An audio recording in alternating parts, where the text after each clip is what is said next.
Hello and welcome to this video portion of our podcast. This is Steve Green, your host. I'm happy to have you with us and happy to be here with you. And if you're listening to the audio, well, you already heard the beginning of the show on the audio, but let me tell you about our guest today, Bill Dungey. And he is a volunteer firefighter, speaker, and writer from the county of Brant in Ontario, Canada. Yes, for those of our colleagues who are living down in Florida, it's a little bit better down here.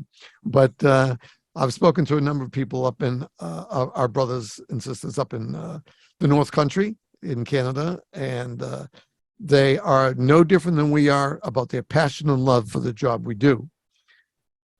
Bill is passionate about formal resiliency training and maintains that operational readiness and maintains that operational readiness is a personal responsibility, which I couldn't agree with more. Bill is an IAFF certified peer fitness trainer, a peer supporter, and is a trainer for the Resilient Minds program developed by the Canadian Association for Mental Health. And we're going to talk about that later. 6 Feet is a platform that Bill has created to promote personal development for professional responders. Articles toward lifestyle and fitness accompany a free and open source goal setting program called the Wedge at https://6feet.c as in Charlie, A as in Alpha for a abbreviation for Canada. So again, and we'll give you that when we post the picture on the guest page as well and the bio there. Bill, thanks for joining us. It's a pleasure to have you with us.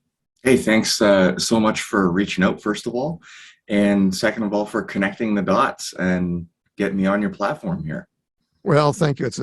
We're happy to have you. And again, I'd be wrong if I didn't put a shout out to my good friend Nick Higgins of the Firehouse Tribune and Station Talk. And he was the one who kind of made the initial introduction for us. So my thanks to my good friend Nick. Besides being a friend, he's also one of the volunteer members of our board of directors for the nonprofit 5 Alarm Task Force Corp. And by the way, folks, I'm going to take a moment here just before we start with the bill. I'm down here in Broward County, Florida. And even though I live in the city of Coral Springs, we're all part of the county. And one of our brothers, one of our bravest, you may have seen on national news a gas tanker explode on the Florida Turnpike just over a week ago. And our brother, Brian, I'm just going to use his first name, and his wife were caught up in the explosion when the tanker blew up. He was seriously burned, got out, and then returned to rescue his girlfriend. They are both in critical condition in the local burn center, and we keep them in our hearts and our prayers. And you might be able to find online, since I don't want to give his last name out on the air, but a GoFundMe page. You just look for the name Brian in Florida, or firefighter with Broward County Fire Rescue, and you can help them. You can be a big help to them. We made a donation. We just mailed our donation directly to them through the IAFF office and for the local for Broward County Fire, and we hope that you'll reach out, especially if you're a firefighter, EMS, law enforcement, that you listen to this.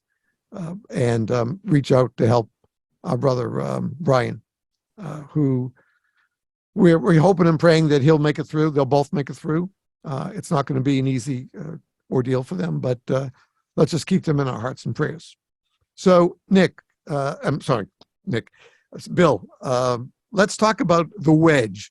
Now, that could be interpreted many ways, especially if you still wear slacks and you get up from sitting in a chair for a long time. But let's talk about your definition of the wedge and what got you so interested in firefighter fitness, both mentally and physically. Okay, great questions. So what got me started in firefighter fitness, mental and physical fitness? I'm a really new member to the fire service. I've been a firefighter for, if I was a little kid, I'd say just under 2 years to make myself sound older, but so I'm brand new. And during my recruit experience, we drilled a lot on functional skills that would help us operationally on the fire ground. Where I came from before the fire service, well before the fire service, right now, right now I'm running an IT company because we're just a volunteer fire service down here in County of Brant, Ontario. And before I was an IT guy, I was a social service worker. So that's where I come from. And when I went through the recruit experience, I noticed a little bit of a gap. There's this idea that, okay, here's a bunch of skills that you're going to need to use when you're out on calls, and we hope you'll be okay with the calls. But where I come from, hope is not a good plan. So I became, I guess, involved because I was already interested in the sphere, let's say, of operational readiness. So I became involved in formal resiliency training really, really early. That was something I noticed that we could add to future recruit classes. And that's one thing that I think people would probably say about me. I'm really good at dropping unsolicited messages into people's inboxes and being like, hey, I have an idea. We should go do this. You know, during our the first day of our recruit program, we were shown that FDIC keynote by Mike Dugan, where he said, are you trying to make the fire service better for your having been a part of it? If not, why not?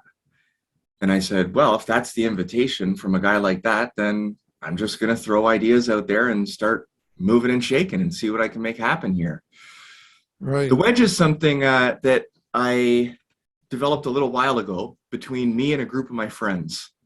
I'm super lucky that I have a little group of friends that gets together on a weekly or bi-weekly basis to really effectively hold each other accountable. We bring things that we're working on to the table, and we challenge each other to follow through and execute on the things that we're working on.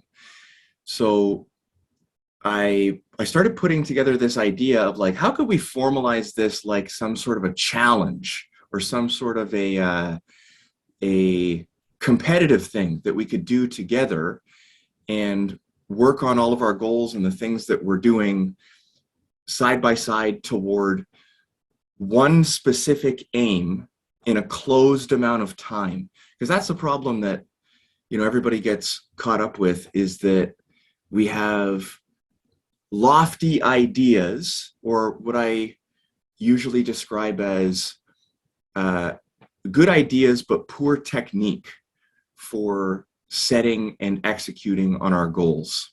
Okay, on that, I'm just going to have to pause 1 minute. I'll be right back. Okay, 1 second. And we're back. I apologize for that small interruption. Continue, please, Bill. Yeah, so this is something I put together to challenge a group of friends. And the more I started working on it, the more I recognized that myself, I had some good ideas for what I wanted to work toward, but I lacked technique. So one thing that I pulled out of my college experience was this SMART system of goal setting. And if you've been around progress or trying to better yourself or fitness or anything like that, this system isn't new, but I believe I have a somewhat unique take on the deployment of this system. So the SMART acronym stands for specific, measurable, attainable, relevant, and timely. And those are the key factors that are important to hit when you're designing something to work toward. I just spoke on this system up at the Canadian Association of Fire Chiefs Fire Rescue Conference earlier this year. And the one thing that I was really excited to bring to the table up there is this idea that there's 4 factors you can implement toward chasing that goal that you've designed. right? And so I like to say that time, effort, pace, and cadence are the critical points that you have to focus on if you're working towards something diligently. So time is pretty self-explanatory. That's the time that you're actually going to spend working towards something. Do you have the time in your schedule? Can you make the time? And everybody can make time. It's just decision making. What are the things that would impede the amount of time you have to work on something? And can you mitigate those things in advance? Effort. This is the great delineator, right? Will you do what you've said you will do? Pace, to run through these things really quickly. Pace is a really cool one. I think you can steal seconds. I heard the Brothers in Battle say that on one of the Fire X talks on YouTube, that being a firefighter is being in the business of stealing seconds to add time to where we need it, right? So here's an idea for using pace to outgun the competition. If you go grocery shopping, and it normally takes the average person, let's say 30 minutes to go grocery shopping, if you plan what you need to get ahead of time, buy all your non-perishables on Amazon to have them delivered to you, because it's the same price, and if you have Prime, they'll deliver it for free, and then move quicker. Like literally when you're in the grocery store, walk faster than everybody else in the grocery store. You can steal like 7 minutes away from that 30-minute grocery trip to add it to where you need it, right? And so take that idea, that philosophy, and try and figure out places where you can steal time. And lastly, it's cadence, right? Because what good is developing a system for yourself that is attentive to time and investing effort where you need it to be in a manner that's faster than the competition if you can't keep it up over time, right? So cadence is the kicker. That's the rhythm. That's what keeps you going. You know, cadence is one of those things too. I just found on Spotify, you can look up like Army cadence marches and songs. And when you're out on a run, if you want to run 30% faster, look up it's the cadence called Hard Work, with these guys just as you're running, just barking in your ear, hard work, hard work. I love it. Anyhow, the Wedge is a program I've been running for free with firefighters from all over North America, usually through either LinkedIn or Instagram. We get together in really small groups, and it's a peer-led system that if you go to timeandeffort.ca, you can download it for free right now and just drop it into your crew.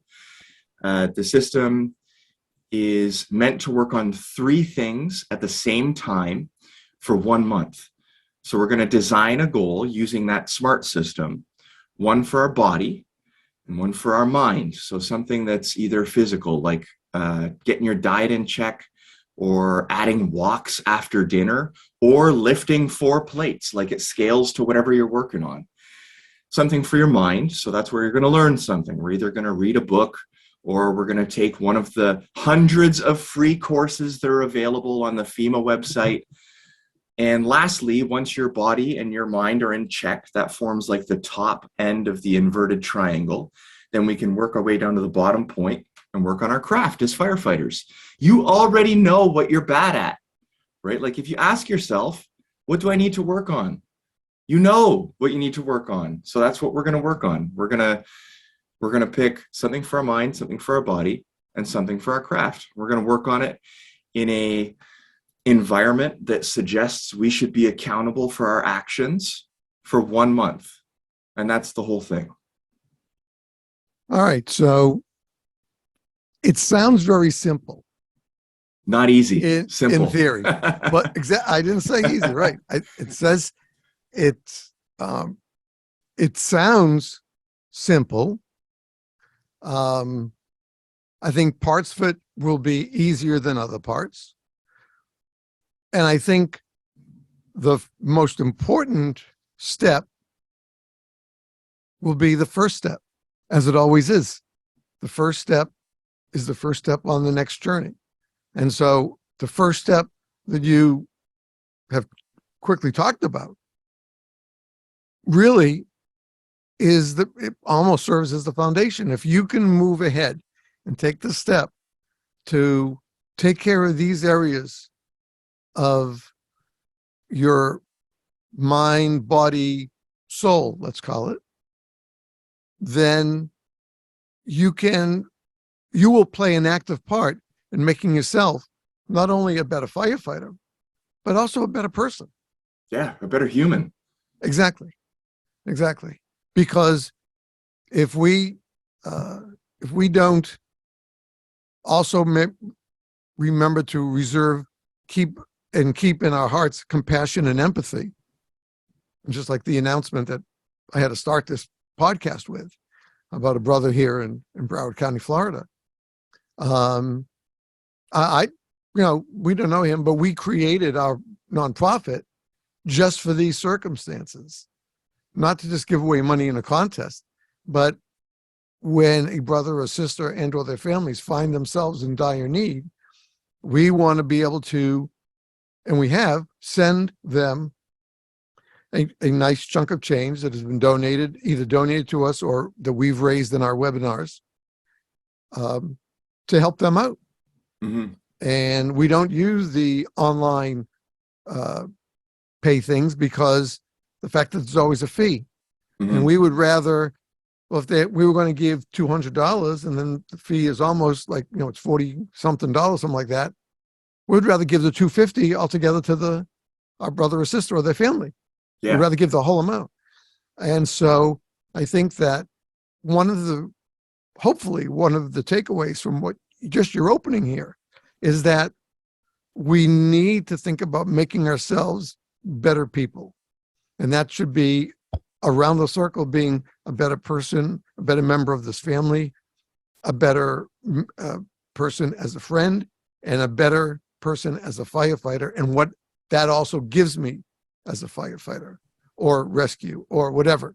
But, it could be law enforcement, it could be paramedics and EMS people. This can apply to across the board in public safety, because you're giving us not only are you giving us the foundation, but you're giving us the tools, teaching us the tools of how to do and how to accomplish these levels as well. And I think that's so important, because so many people are quick to say, they give TED Talks, stuff like that, and they tell you, oh, I do this and I do that and I talk about this. Okay, but where's my takeaway? What do I get to leave the lecture from? And listening to your opening, I think you're giving a great deal to each person who comes into the Wedge and wants to improve themselves. I think that's we're maybe jumping ahead a little bit, but it's a great point. I'm really passionate about actionable tools, because there's a lot of pamphlets out there, and pamphlets are great. Okay, I'm not taking anything away from pamphlets, but I think there's something to be said about giving somebody a tool. I train a grappling martial art called Brazilian Jiu-Jitsu, and my Brazilian Jiu-Jitsu coach says that techniques are tools in a toolbox, and you have to take a tool out to solve a problem. So if you get grabbed in this way, you have one tool, but you get grabbed in another way, you have another tool to solve that problem. And I'm really, really excited right now because 6 Feet, this platform that we've been working on, up here in Canada, we just received not-for-profit status. And our I'm super, super pumped about it. Thank you. Our first big project is in 2023, we're going to host a conference here in Brantford, with our primary aim being actionable tools for building resilience in first responders and adjacent communities. So yes, we will have tables with pamphlets, but if you want to present at this conference, the merit of your presentation is being judged based on whether or not it's actionable, will people take home something they didn't have before in that toolbox to solve problems? And I think when it comes to generally, when it comes to resilience training, there has been an approach. Sometimes, this is not a blanket statement to suggest that this is the way it always is, but if your resiliency bulletin, let's say from HR or something like that, comes down as this, or with a perspective or lens that's like, oh, you poor police officers, you poor firefighters, you experience so much trauma. I think there's room here to rephrase resiliency as a core skill. So this is something that we can actively train, just like throwing a ladder. Okay, so here's my example, right? So like when I'm helping out with our recruit class, before we go into a live burn, I introduce them and I wait right until this moment because I know everybody's, feeling kind of hyper about this is our first live burn, and the emotional state is going to be higher in that moment because it is. So I introduce this technique called the physiological sigh. And the physiological sigh is a tactical breathing technique where you take 2 big inhales followed by 1 long exhale. And when you do that, that's the way that we breathe right before we fall asleep or when we're crying. So if you breathe like that, your brain doesn't have a choice. Your brain, there's all sorts of data that backs this up. People could look up Andrew Huberman to research some of the data behind this. But if you breathe like that, two sharp inhales and 1 long exhale, either before you encounter trauma, and you're going to, when you're inside of a traumatic event, or after when you're decompressing, it tricks your brain into thinking you're falling asleep or crying. So you start coming down automatically. So I say, when you get off the truck and you see the rock show and you're like, holy moly, this is a fire. That's when you take 3 or 4 repetitions of this breathing and get in the game. This is something that people could take away and, inside of a 45-second address during a regular training regimen or a regular training evolution, you could inject this part of resiliency training and take it forward for the rest of your career. If you're about to attend a call, you can hear it on the way, and people are hyper on the radio, or it's a specific kind of call where you're about to encounter a traumatic situation. Everybody on the crew could pump out 3 or 4 of these breaths on their own time and get off the truck with let's say it made a 3 to 5% change. Isn't that what it's all about? Incremental changes. Right. Sure. Sure. Yeah. We're always told not, don't jump with both feet. Put your toes in the water first and make sure there aren't any little things that like to bite you before you jump into that pool. And I think it's a great idea, great basis, because I can think back to I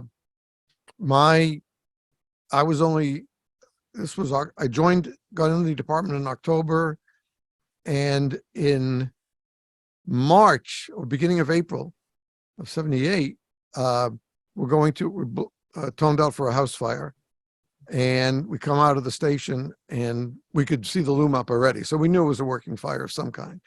And it came in as a house fire.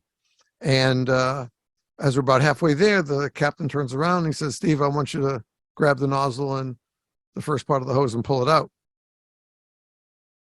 And I'm saying, did he say Steve? I'm the only Steve in the back seat because I've only been here for 4 months. Yeah. What am I doing on a nozzle?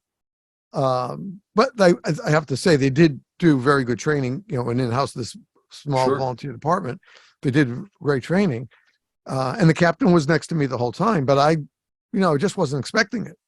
So I don't think at that moment in time I could have taken those breaths, because I probably grabbed about 17 of them just trying to undo the hose and get the nozzle up near the door we were going to make the knock from. But I think that if you train in advance, Yeah, right. and you plan this and you study the concept of this, I think it can hold, because I even use breathing techniques with the kids that I tutor for their bar and bat mitzvah, because they're going to be nervous. Hmm.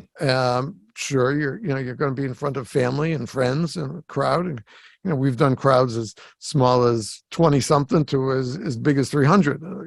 Some of the affairs I've been through. So the concept, I think, is that if we can set ourselves a launching point and start bringing in these principles and these ideas that you're sharing, I think, or I really see that this could be a big help, because even the most senior firefighter in the house will come upon a scene in their last year or two that's going to wow them, have that wow effect. And so folks can say, well, he's not going to, he doesn't need to do this kind of stuff. He's been doing it for, 28 years already. That doesn't mean that he or she is any better than you are in dealing with emotion and prep and physicality and stuff like that. So I think what you're talking about, these levels, I think could be very, very helpful to anybody in public safety. Yeah. And, and not every job's easy. Not every job is terribly difficult or terribly bad. We just don't know when we get toned out, we just don't know what that we're going to see when we finally get on scene. Yeah.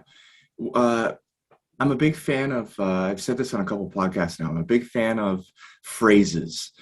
Phrases get repeated because they're true, right? That's why they hook. That's why they're in your brain. Sure. A phrase that I rely on heavily is that this is not a hobby, right? And so if I can be sort of forward about some of my opinions when it comes to things like training and things like complacency and things like operational readiness, right? And where it comes to organizing yourself to be ready to take on the responsibilities you said you would do, because that's the thing. Nobody pushed Bill to the front of the line and said, hey, you have to be a firefighter. Nobody said that. So when it comes to organizing yourself to be ready to tackle that, it's a personal responsibility. And I don't have a whole lot of room for people. This is where I get forward, right? I'm trying to figure out the right way to say it. The new guy, right? But I don't have a whole lot of room for people who don't have this need or thirst or hunger for new data. I'm like, well, if we were just comfortable relying on the status quo, polio would still be a thing. So sure. When these tools, tactics, techniques, and procedures, TTPs, when these things come upon the fire service, the faster we can adopt these things, it comes down to pace again, right? We can outgun the competition. And in this case, the competition is deadly. There's no, to use your word, Steve, here, you said the wow effect. Well, we can multiply that and extrapolate it all the way to suicide. It's deadly. So where these tools are present, the faster we can adopt it, the better we'll be. Yeah. And you brought something up which I really liked, and it's similar to Chief Brian Solar up in the Catskills. And he's the chief of a volunteer department, and he created what's called the Professional Brotherhood, because like me, he believes that every firefighter has to be professional, should be a professional. One gets a paycheck for it, and one does it out of the goodness of their heart to do it. but we still have to, whether you're a volunteer, part pay, career, WUI, we still have to be professionals. Doesn't make any difference what label is used, because when they call 911, they're not saying, could you please send me someone who's like got 5 years experience to help me out? I have a small kitchen fire. No, they call the fire department. They say, get your butts here. I have a kitchen fire. And we have to be able to do our job. Again, whether we're career or volunteer or part pay, it doesn't make any difference. We need to do our job as professionals, because that's the way the public sees us. They don't see paychecks or anything else. They just want a professional show up at their emergency. And I think what you just said ties right into that. We have to be the pros all the time when we answer calls. That's what we have to be. And that means we have to be prepared to be those professionals. I have a buddy who serves on a ERT team with our local or our provincial police force. And they have a banner above their gear room that says, what if everybody on the team was just like you? Right? So like, for all the good and all the bad, what if everybody was just like you? You know, you say that when people have a kitchen fire, they call the fire department. Well, what's underneath that is the people that make up the fire department. Right. So what that really means is they called you. They called you. Are you ready? Are you ready to be the person they think you are? You know, like I've had this idea percolating in my head for a article, but I'm not really ready to write it yet because I'm still kind of figuring out the way I think about this. So exercises like this where I get to talk about it is really good because it kind of like, you know, lets me build the idea out a little bit. But, you know, there's this idea that first responders get placed upon this pedestal as the H word, right? Like something happens and people call you because first responders, in some people's eyes, whether you like to hear it or not, right, are viewed as heroes. So what that actually means is there's an ideal that people have about public safety personnel. And that heroic ideal is what you should be preparing for, because that's the person they think they're calling, right? Not that, you know, you, Steve, or you, Joe, or you, Brian, are a hero, the capital H, but they believe, and they, capital T, the public, the people who are having that bad day are calling you because they believe you've prepared yourself to be what they need you to be. You know, and so sure, I think that should underpin every fire department gym. That should, you know, they called you. That should be on the window at eye level when you're getting into the truck. They called you today. Are you ready? And that's a great point. And the listeners and viewers, I hope they'll take a second here and answer that question to themselves. Oh, that's a good point. Boy, I never thought of it that way. I can just, you know, see people listening or watching this and saying, whoa, that's a lot of pressure. That's a little heavy for 11:30 in the morning. But you know what? It really shouldn't be pressure, because I know that when I went in, and I had admired firefighters. I never planned on being a firefighter. It never crossed my mind until we moved to that place in North Carolina, and I was going to the market, and on the way down, went by the firehouse, and the doors were open, just like I did in the greater Boston area. I visited firehouses. I wanted to go in and just see the red trucks, and next thing I know, I'm walking out with a application in my hand to be a volunteer. But once I did it, I knew that it was my responsibility to be the best I could be at that, because didn't know anybody in the department other than the kid I met sitting next to me when the meeting we were voted in. I hadn't met anybody else other than the captain and the chief. So I wasn't going into a frat group that I could just hang out with. Hey, how you guys doing? I was Right. going to be the new kid on the block, Right. as was he. And so I decided that even though I worked 7 days a week, 80 hours a week, that I was going to be the best firefighter that I could learn to be. Yeah. And I always spent extra time at the station. You know, we didn't have any kids then, so it was just my wife and me, and she worked as well. So I was able to spend lunch hours and any time I could to get down there and suck up and absorb every single thing I could. I studied the trucks on my own to know what was in each compartment, and I wanted to be the best that I could be. And so did the kid that I met with, who's still my best friend today, some 45 years later.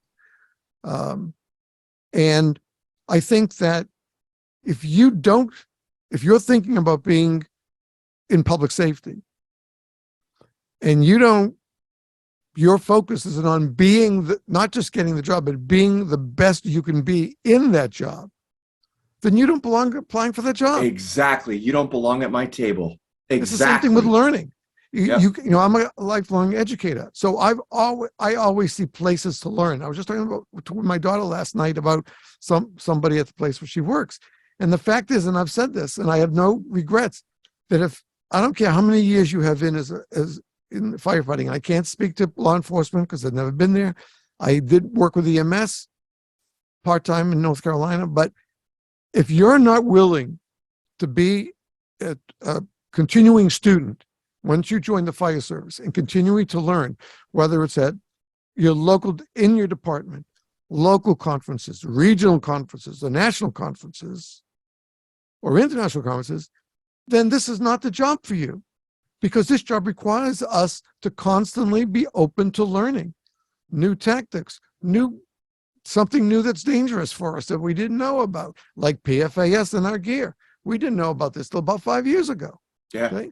So we have to be the leaders. We have to be the professionals. We have to know what it is that we're doing to the best of our ability. Nobody's asking for anything more than that.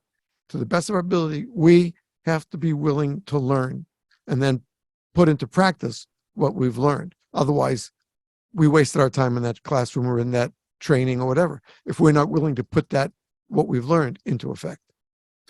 Yeah, you know, you started off by mentioning pressure and how sometimes pressure can be seen or, you know, is generally regarded as a negative thing, that, you know, too much pressure and things pop kind of thing. Right. But, you know, pressure fundamentally is what puts fires out. If we don't have pressure, Exactly, that's a problem. We don't throw buckets anymore. No, you know, I coach little kid wrestling at my son's school. You know, is it real wrestling or is it entertainment sports? No, it's wrestling. Okay. You know, and we found out really early when we were coaching wrestling that the kids who show up to wrestle want pressure. That's why they're there. They want to tussle. So we would find ways, you know, for example, I'd give a kid a rucksack and tell him to lunge it around the gym while the rest of his team is doing burpees. So get to stepping, because that's pressure, right? You're going to feel that pressure when you get in on the mats with somebody. Sure. You're going to feel the pressure before you get on the mats when you're looking across the mats at the other kid you're going to have to wrestle. So let's practice pressure. You know, I think that's like, what are you doing being a firefighter if you don't like pressure? They called you. That's pressure, you know? Right. And the fact is that we take an oath.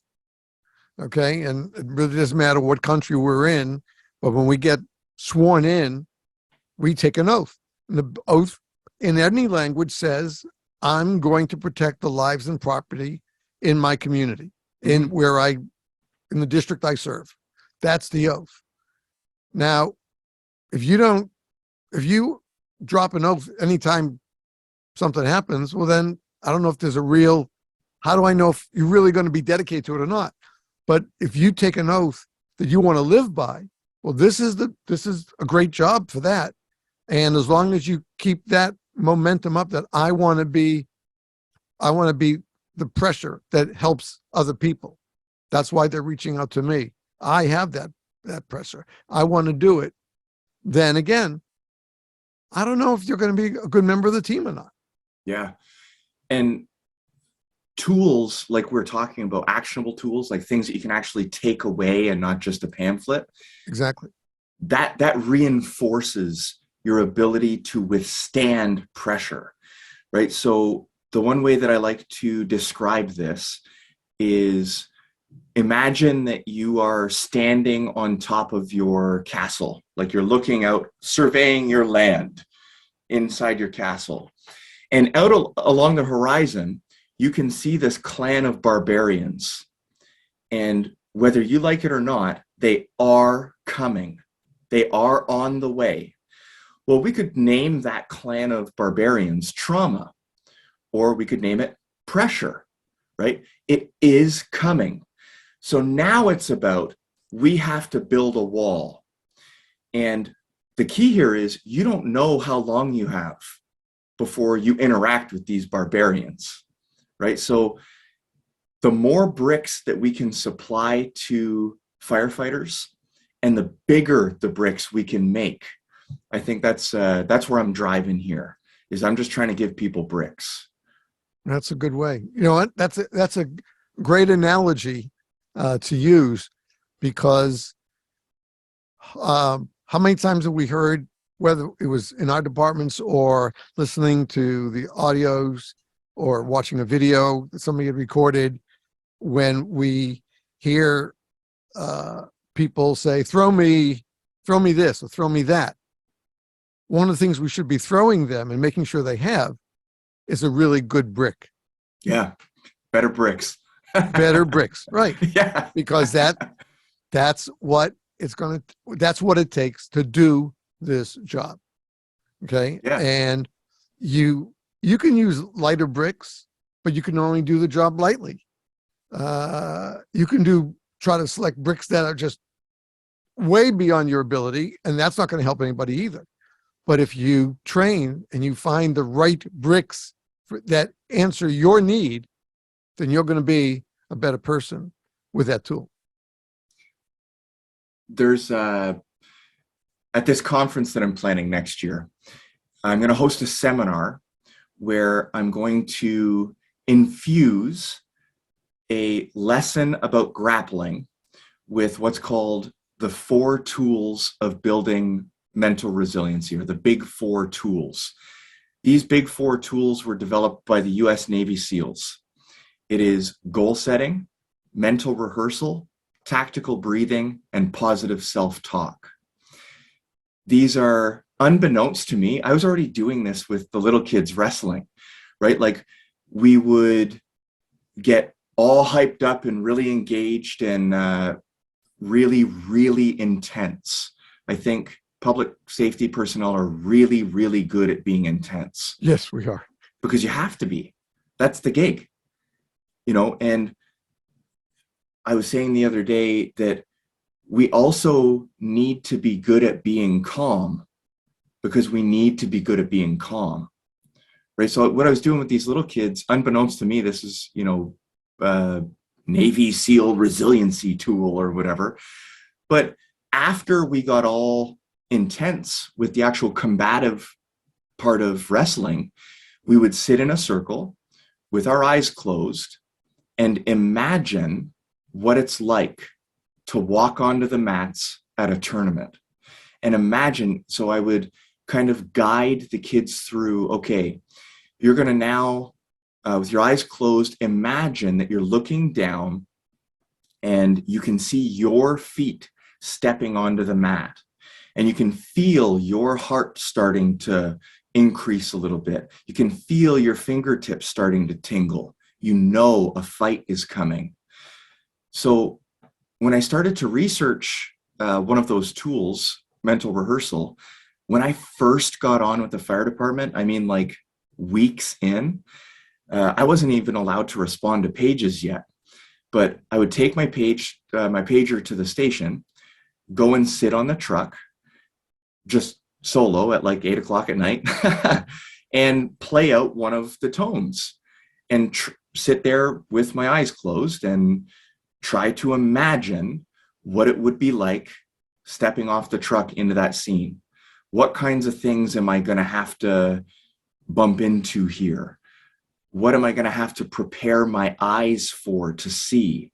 And what am I going to have to prepare my heart for to feel? So on the flip side of the intensity that comes with things like jujitsu and rucking and the aggressive action that we need to take on scene, there's all kinds of room on the other side too, right? For making sure we can get our mind right in those moments of calm. So I'm going to take those big 4 principles or those tools and bring our attendees through at a jiu-jitsu club the process of breaking away from somebody that's trying to hold us, right? Just like trauma holds us. And then once we know how to do that, we now know if somebody's holding me or if I'm being held, let's say, I already possess the skill to get away from this. And now it's just about using those big 4 tools in a particular order, right, to set ourselves about getting away, Sure. Very, very, very well said. Very well put. And so apropos for this job that we do, again, whether career or volunteer doesn't make any difference, but we do a job. Yeah. And it's important that we are ready to do this job. And the only way we can do that is if we set our goals to be the best that we can be. Aim all right, exactly. All right, we're going to take a break here, folks. If you're watching the video, you're not going to see anything that looks any different. If you're listening to the audio, well, you know what happens. We'll play a couple of announcements or public service announcements, and then we'll be back with my guest, firefighter Bill Dungey from the cool land of Canada, as we talk about his website, which I have it up on the podcast. I'm going to share the screen when we come back, just so you see what it looks like. And we're going to talk a little bit more about the Wedge, the principles behind it, and we're going to talk about Bill's dedication to, I just want to make sure I say it correctly, the Canadian Association for Mental Health. So we'll be right back right after these words. As always, please stay tuned.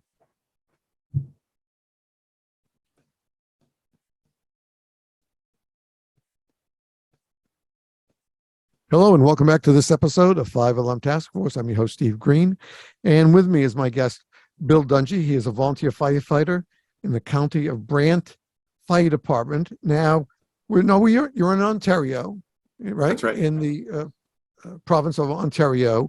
Where are you relative to Toronto, for example? About an hour west as the crow flies, but anywhere from 2 hours or more, depending on what time you leave and hit the highway. That's traffic. Right. Okay. All right. So we're talking with Bill today about this. I don't even know. I'm going to say principle, this program. It's a combination of thought and it's actually mind body. I mean, when you really think of it, it's your idea of the wedge and what this other part you're teaching with it is really a mind body exercise. And because you're not going to grab the physicality if you don't understand the mentality of what you're doing and why you're doing it, right? Yeah. This comes from a personal experience of mine.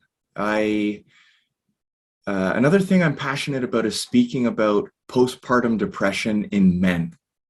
And that's an aside here, but I went through this weird chapter of my life where right after my son was born, I just got super anxious for no reason. Like it just crept into my brain like some weird little creature.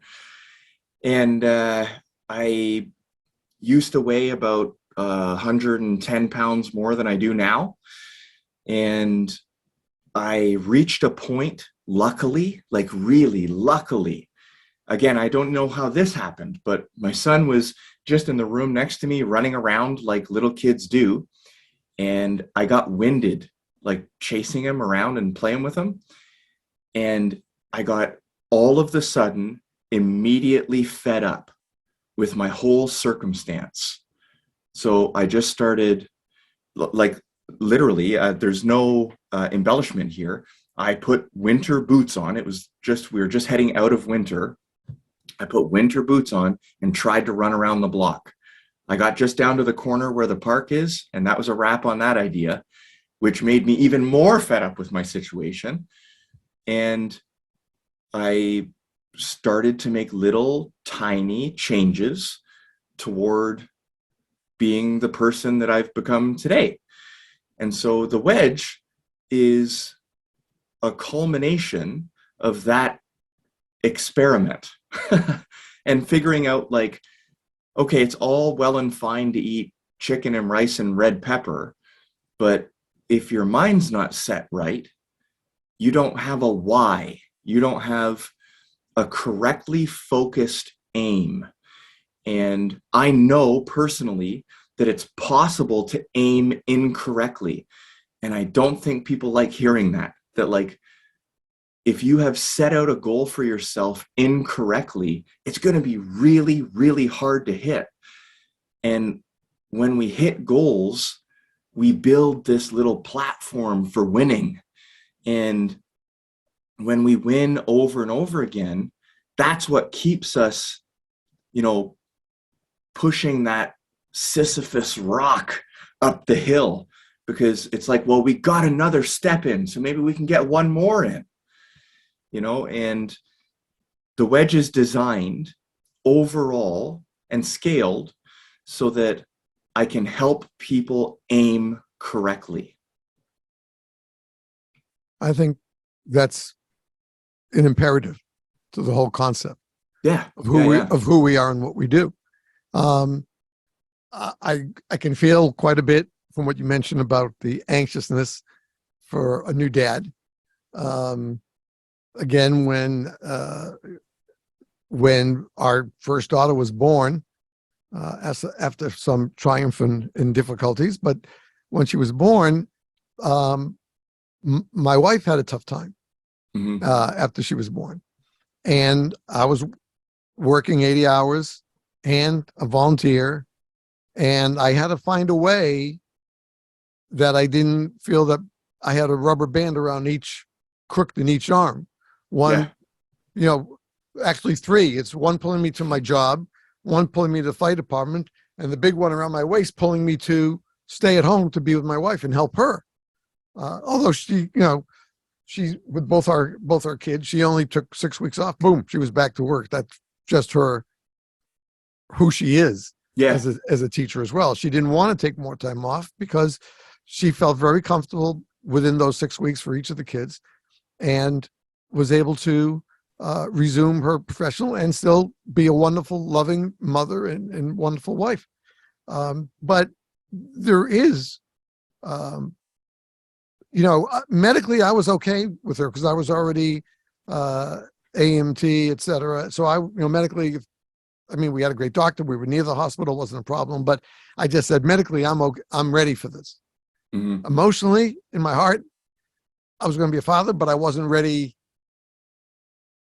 for everything that happens right after a baby. And me so either. It was right. So we were both learning on a daily basis what we had to do, because there was nobody, especially back in those days.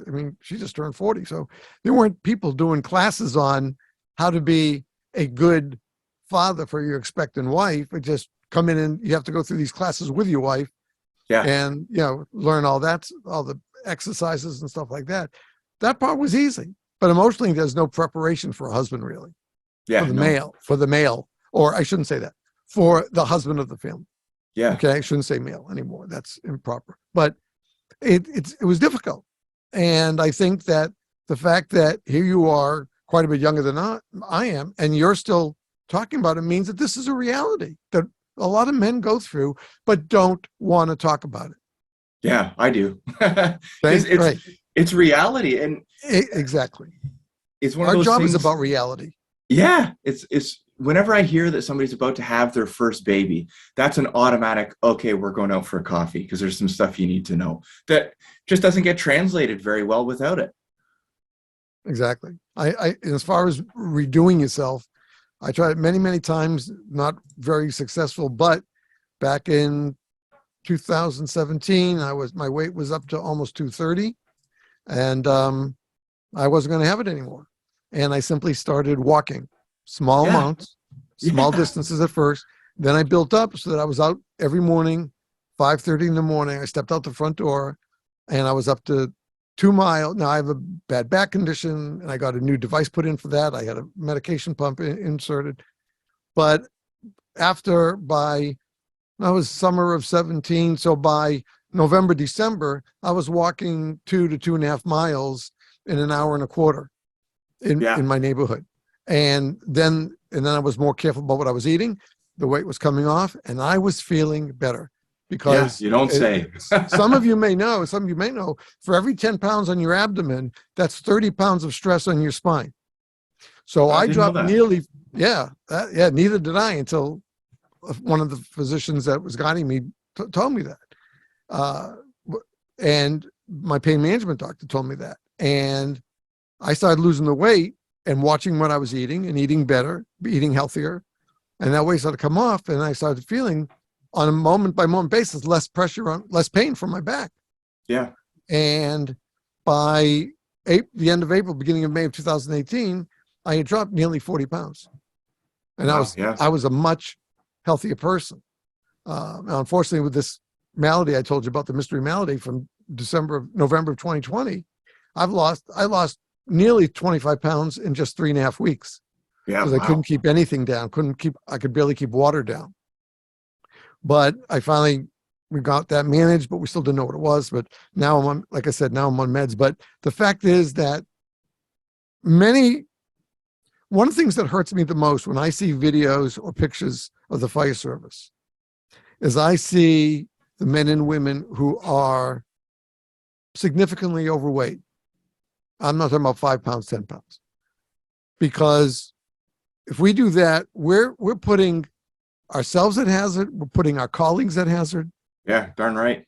This is not an easy job to do physically. Yeah. You're waving for traffic on an MVC. Okay, sure. But you're working, doing a search in a house fire, and you got supposedly a 45-minute tank on. You're lucky if you get 15, 17 minutes out of it because of the way you're breathing. And again, you're part of one of the parts of the wedge is going to teach basically people how to basically help control that breathing so that they are able to do their job and conserve a little bit of the air without sucking it all down in the first 3 minutes. Yeah. And we have to know that pressure is not just in our minds, but there are pressures on our body. And if we're not ready to deal with those pressures, how are we going to do that search? One of the terms I bumped into recently is the phrase tactical athlete. And I think that's I think that might have been Nick. Maybe it was Nick, because as a college I'm not sure, it's athlete, just floating Yeah. around in my brain. Yeah. One of the things I'm trying to negotiate right now, not with anybody, just within my own thinking, is that the volunteer fire service has this challenge, right? A baked in challenge that it's difficult to recruit and it's difficult to retain. Yeah. So how, and this is the question that, pops into my brain when I'm driving through town or whatever, how can you recruit people who have a vested interest in operational readiness, which encompasses mind, body, and craft, right? Right. And then how can you apply pressure to those people to make them want to progress those parts of themselves while being sensitive to retaining those people? because if you apply too much pressure, they'll just leave, because they'll be like, I didn't sign up for this. I'm going to use air quotes here, just a volunteer firefighter.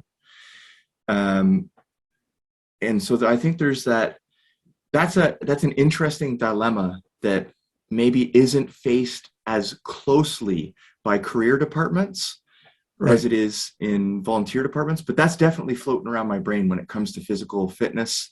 Or, physical fitness should be the price of admission. What I'm talking about here is, physical readiness for the elements of the job that require you to be gassed up and ready to go. Sure. A past guest of the show and big supporter, Chief Anthony Correa, we did an episode about retention and recruitment in the fire service, and he was the one who he taught me this, and I thank him all the time for it. Is that he said, Steve, it should be retention and recruitment, because if we can't keep the people we have, how are we going to entice others to join? Yeah. And I said, Chief, I never ever thought of it that way, but you're absolutely right. Because if somebody has an interest and they walk in and they see 3 people walking out the door saying, I'm never going back to that station again. Yeah. That's going to give you pause to say, what am I getting myself into?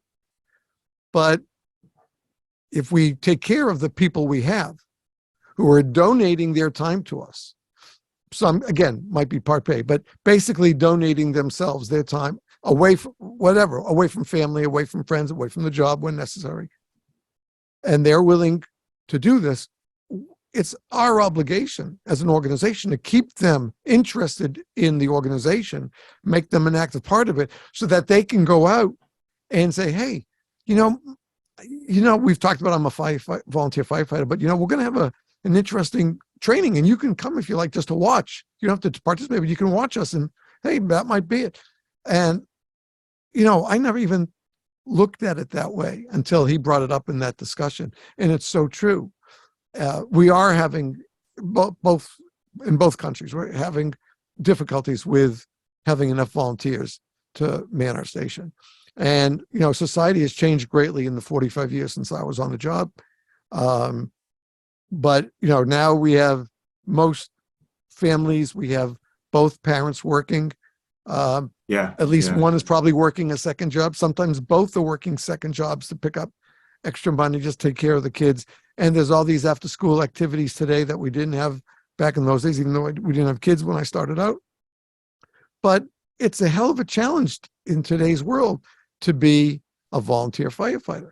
But if you set your mind to it, that you want to do it, and you're doing it for all the right reasons, then you'll make a place in your life to do it, or at least to go look into it, try it out maybe, and see. Look, it's not for everybody. You and I both know that, and every firefighter who's listening to this podcast and their spouse knows about it. Okay, we face, and it's not just volunteers. We know career people who it's the same thing, and they leave to go to a different department. But the fact is that if we don't understand what the cost is and be willing to spend it, we'll go to the movies and drop $30 per person for a movie and a popcorn and a drink. But we're afraid to spend some time as a volunteer in an organization in our community, because it's, there's no rectification between those two polar opposites. I'm sorry to use the term polar. We're talking with Canada, but the fact is that it is important that we are willing to commit ourselves to what we sign on the paper for. And if we're not willing to do that, I don't know. I just think this hopefully will be another door that you will be valuable for. It's not a hobby, Steve. Exactly. Exactly. And it cannot be treated as that. That's the most important part. All right. So we have to wrap it up, but I want to talk about this other important part that it just hit me as I reread your bio that you sent me, which is your connection. You're a trainer, not connection. You are a trainer for the Resilient Minds program developed by the Canadian Association for Mental Health. That's right. So you're new to the volunteer fight, relatively new to the volunteer fire service. Where did you get that push, that inkling that you want to help in the mental health of what we do? Well, as I said, okay. So here's my first, I guess, bad call, if you want to say it that way, was I was really relatively new, and that's me saying that. So like I was like Right. new. Yeah. We had a plane crash here in the county. Oh, wow. And I was on the first in truck, and I remember getting off the truck and being, as soon as I turned towards the scene, I was like, holy, like this is going to be a real one. And we dealt with the scene. It was my first time dealing with a barely viable patient, and we got back to the station. I'm really lucky in the sense that my district chief values things like CISM and things like peer support. He actually organized a night where all of our spouses could come in to receive a training about, like, here's what your spouse is going to interact with, that kind of thing. So we had a formal debriefing, and 25 minutes later, I was at home reading Harry Potter to my son, like for bedtime. And I distinctly remember there was like this gap of time where I had finished the debriefing. I signed off with everybody. Okay, see you guys later. I left, I drove home, I got into my son's room, and then I like woke up when I was actually reading Harry Potter, complete with voices for the characters, as I normally do. But I like woke up and I just went like, oh, I don't even remember getting here, or like there was no process to compile what I had just experienced. And I just, one thing, next thing, next thing, next thing. So pretty much after that, I just started Googling formal resiliency program firefighter Canada, and just looked up like what training is available.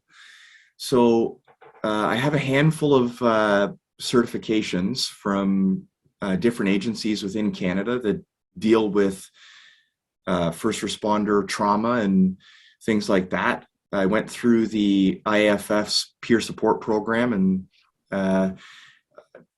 got the training to be on a CISM team. I haven't even been with the department long enough to be on the CISM team, but I got the courses ready to, go on the team.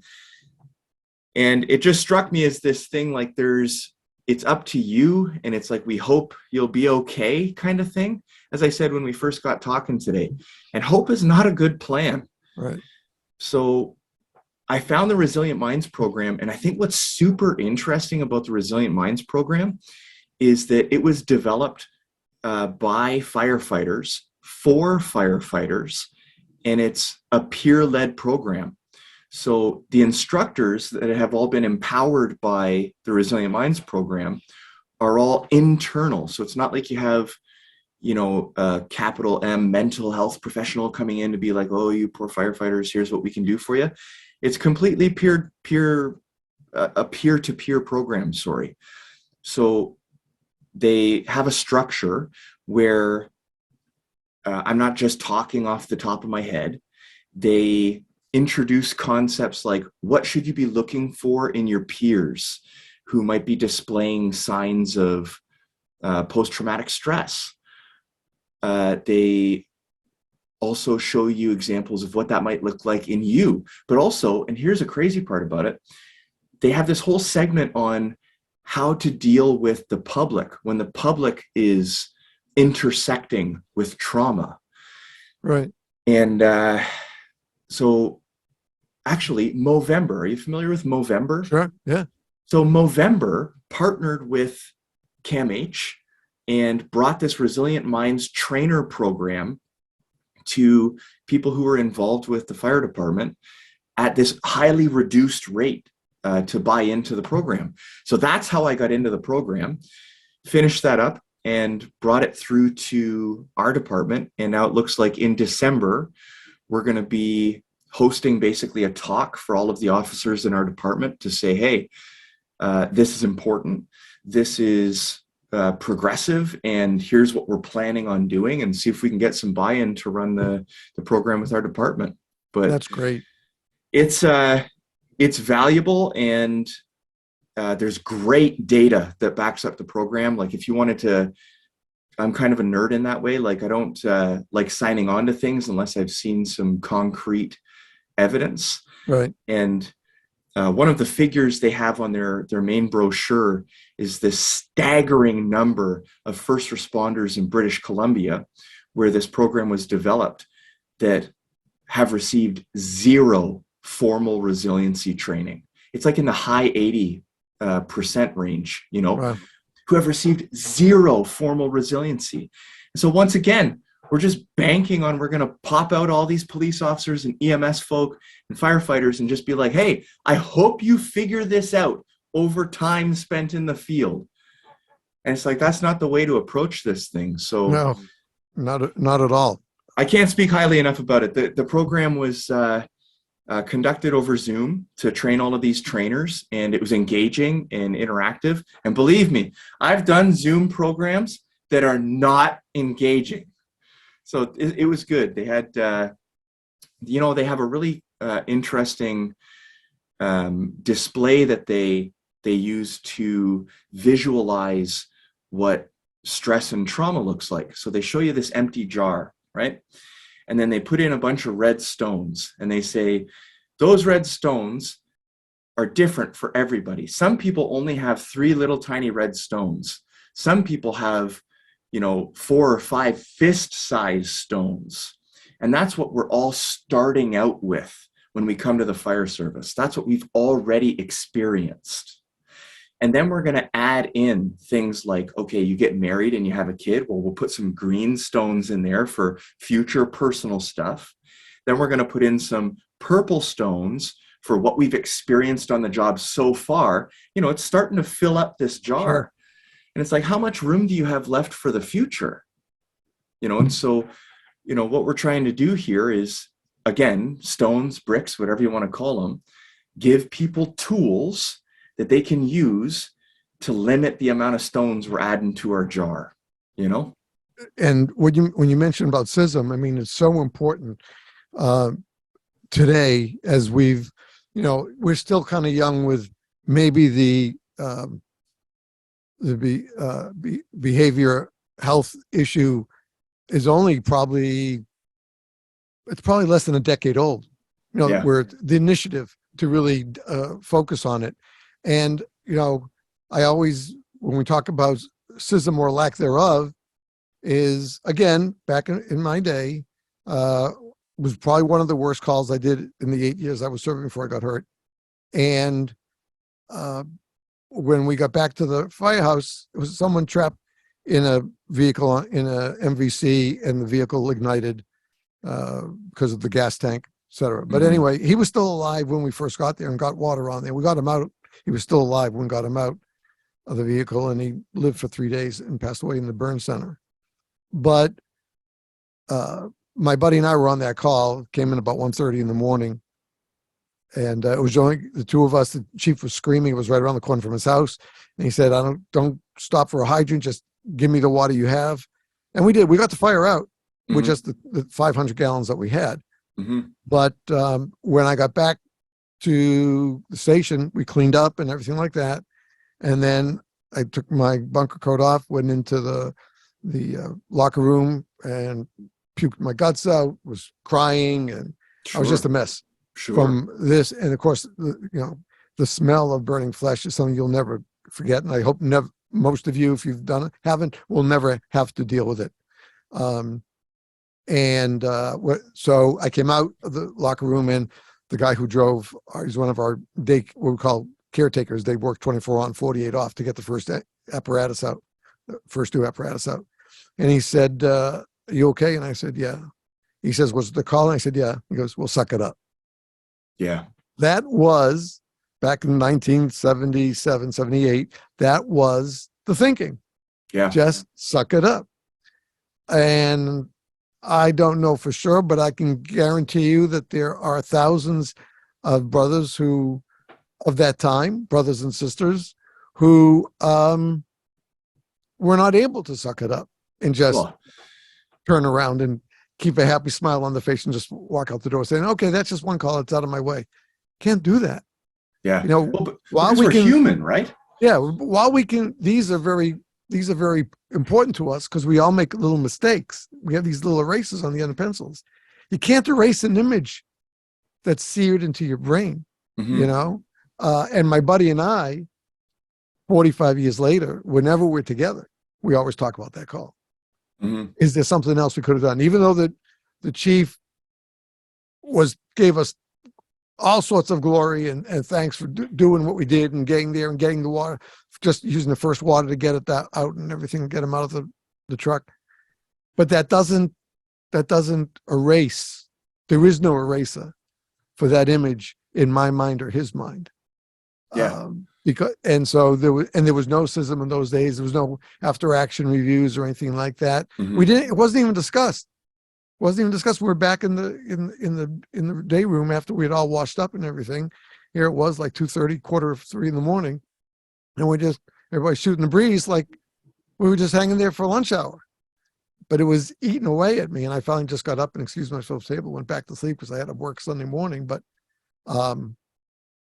I only wish that there was something, somewhat, someone, any of those around those days. Yeah. For what I needed when I needed it, and for thousands and thousands of our brothers and sisters who have gone through it since that didn't know where to turn. Mm-hmm. You know, thank goodness we have both the firefighter cancer initiatives and the mental health initiatives are ongoing now. And it's important, very important. And nobody, if you're listening or watching, no one should ever feel uncomfortable because you want to reach out for help. As a matter of fact, as I was taught by my first person that I went to speak with, you're stronger when you look for help rather than weaker. Yeah. Well, there's this whole thing about, in every course I've taken, every person like yourself I've spoken to, that we start hedging toward this whole like stigma thing about, you know, that it's okay to reach out for help kind of thing. Well, put it this way. If you slipped off the sidewalk, okay, and tweaked your ankle, fell down and busted your leg or something like that, you're darn right you'd be calling out for help, right? Yep. So like, there's no difference. If you need help, it's when you're saying about the whole suck it up mentality, man, we're human beings, right? Like there's a certain type of human that steps off the line toward something like the fire service or police services or EMS or the military. There's a certain type of person, but at the end of the day, we're just human beings. Exactly. You know, so there is and can be no other way to describe it. If you're in deep water, put your hand up. Yep, absolutely. You're talking to a former lifeguard. Yep. Yeah, so, yeah. without a doubt. Bill, this has been fascinating. Again, my thanks to Nick for putting you and I together. I'm going to bring up folks. I'm going to share the screen. I want you to see Bill's website here very quickly. This is it, the Wedge. What better time than now? I can't think of a better way for you to phrase it, because if you're not willing to work to say now, I want to get better. I want to be a better person. I want to be a better firefighter. I want to be a better cop. I want to be a better EMT or paramedic.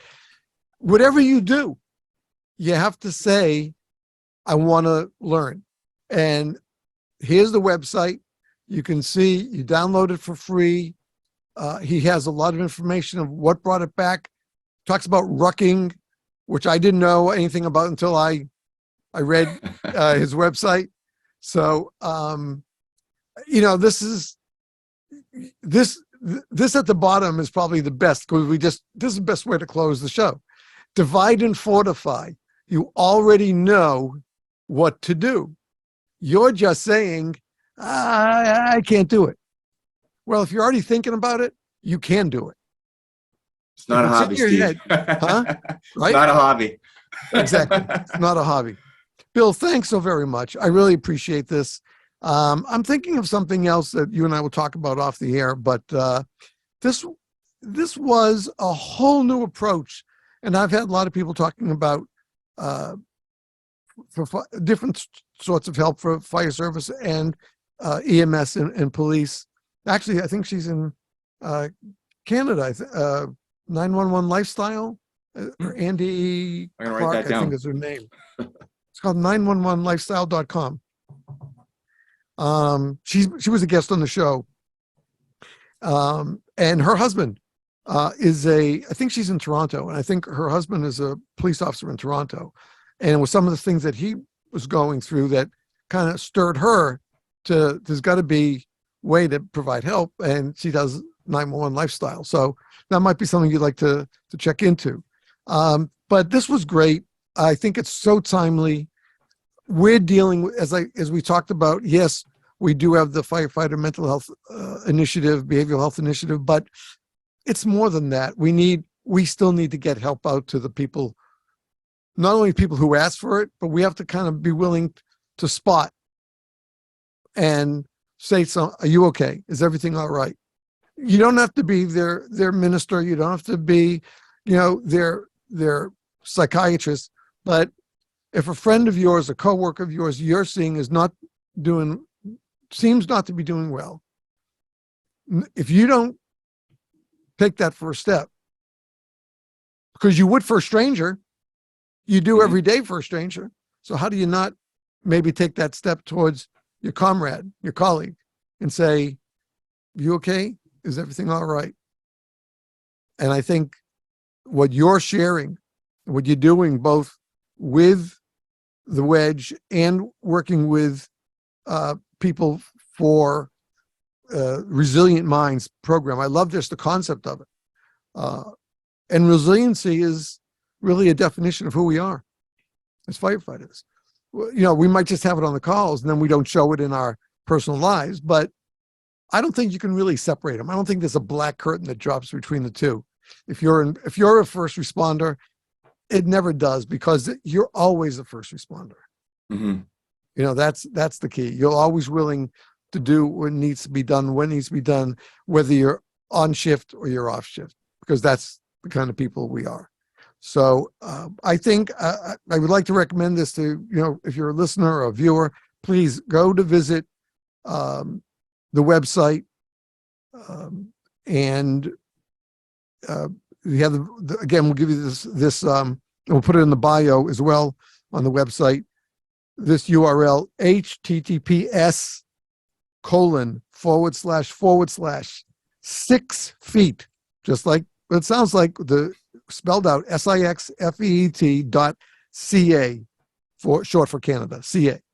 And you can learn a lot there. You can touch base with Bill. I'm sure he answers his emails, because he's very good at answering his emails for me. So I think that you can learn more and make yourself a little stronger of mind, if not necessarily body. But I think that you should visit the website and see the whole thing that the Wedge offers.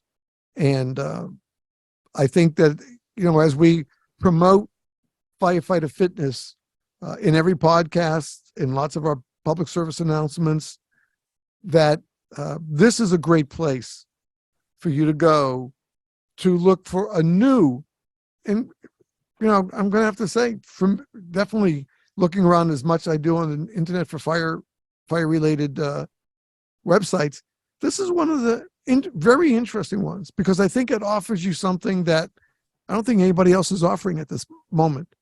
And it's something you can do on your own, with others, form a group, whatever. It's going to be your call once you talk with Bill and correspond with him and see what he's offering here with the Wedge. I just think it's a great tool that we can't carry in our tool belts, but boy, we can sure carry it in our hearts and minds to follow through with, to be better at what we do and to be better people as well. Yeah, certainly. Thanks for the opportunity. I look forward to this all weekend. And if anybody wants to get a hold of me, I am 6foxtrot on Instagram, SIXFOXTROT, or 6feet.ca. All right. Bill, thanks very much. We really appreciate it. Bill Dungey, volunteer firefighter up in Canada, and a person who cares, really cares, not about just his department, but about the fire, the health and the wealth of knowledge for the fire service. No, actually, no matter what country you live in and you serve in it, this information is good for you. Even you Americans. Even us Americans. Right. There we go. There we go. Had to get one dig in. Okay, there we go. We got it in. All right. Stay well. And thanks again, Bill. I'll talk to you about the other thing we're going to have off the air. All right. I'm thinking about. All right, folks. If you're watching the video, this will be the end of the video. We thank you for tuning in. If you're listening to the audio, as usual, there'll be another segment that comes off, not with our guest, regular segment of the podcast that comes on right after this. So thanks for tuning in, folks. We're glad to have you. We'll be back next week with another great podcast. As always, stay safe and stay well. Bye-bye now.